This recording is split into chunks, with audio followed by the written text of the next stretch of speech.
We've looked at some Oklahoma deals, we've looked at some DJ deals, but thus far, luckily we've been able to close on several Permian deals. But, I think given our expertise, we can hit all the core areas again, like we did at Brigham Minerals in terms of, do you want to layer in some Williston Basin, DJ, Oklahoma? But, I think, again, the bread and butter is the Permian deals. But, if you can find an attractively priced deals in any of those other basins, obviously we have the technical expertise to capitalize on those. So I wouldn't say we're just limited to Permian. So we're open for business across the board.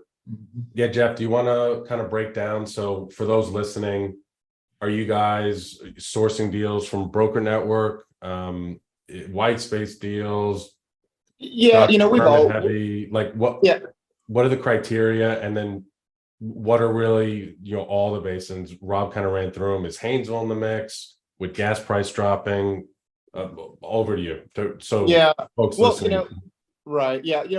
I've always kind of maintained the thought that I don't really care where a deal comes from, as long as the economics, the numbers make sense for us. So if that's deals are brought to us by brokers, if we source them in-house, again, if the numbers make sense, they make sense. I'm not against brokers, wetting their beak, making some money in this thing, as long as they're bringing us deals.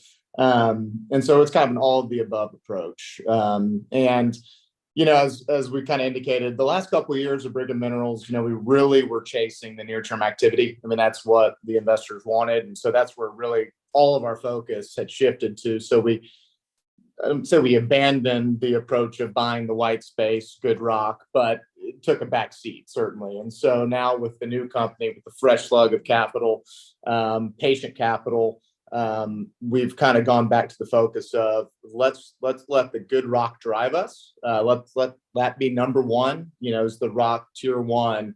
And then, we kind of go from there. Because at this point, we're not necessarily as concerned as it going to get drilled up in the next 6 months, year, 2 years. We're totally fine if something's going to take 4 or 5 years to get developed, as long as the rock is there and we know that it will ultimately get developed. So. Will you guys be looking at New Mexico side of the Delaware, or mostly on the? Oh, absolutely. Yeah, no, definitely. We'll look at anywhere. New Mexico, anywhere in the Permian. That's obviously going to be our bread and butter. DJ would probably come next. Like Rob said, Oklahoma, even North Dakota. That was kind of where we initially cut our teeth, is North Dakota. So we know that basin extremely well. Opportunities are just limited there, but we're happy to look at deals there. I think there were some discussions. Should we jump in the Haynesville? Should we not? I mean, I think early stages, I think for us, sticking with our bread and butter, which is the oily plays, I think is kind of where we're going to keep our focus for now. That's not to say that at some point we might not jump into the Haynesville, but I think for now we'll stick with what we know. And you guys weren't in the Eagle Ford before. Is Eagle Ford on the horizon at all, or it wasn't for lack of trying. I'll say that. Eagle Ford's just a different, it's just a different animal. We looked at plenty of Eagle Ford deals, and we'll still look at them. There just always seemed to be something, the bid-ask spread. We just never could really get there. We came close actually on a couple large Eagle Ford deals, but ultimately that just didn't go through. But we love the Eagle Ford.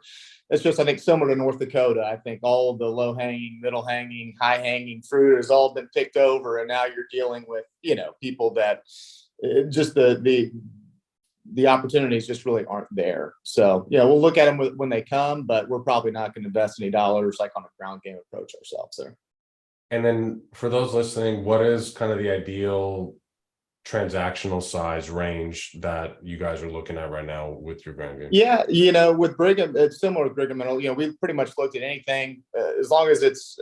We don't want to look at something as small as called 5 acres or more is typically where we want to be. And then as far as size from there, I mean, anything upwards 50, 60, 70 million bucks. I mean, we certainly have the capacity to take down large deals. We have the capacity to take down small deals. We have the, kind of speaking back to the Brigham side of things, kind of having this bullpen of geologists and engineers that, allows us to ramp up where we need to kind of grab them from the cloud, and just say, hey, we want to grab this geologist or grab this engineer. It allows us to really work up deals quickly, which is something I'd say Brigham Royalties, going back to our focus on just buying minerals, it's allowed us to, we get a deal in, we're turning that thing around even faster than we were before, because it's all we're focused on is just the deal side of things now, which is great.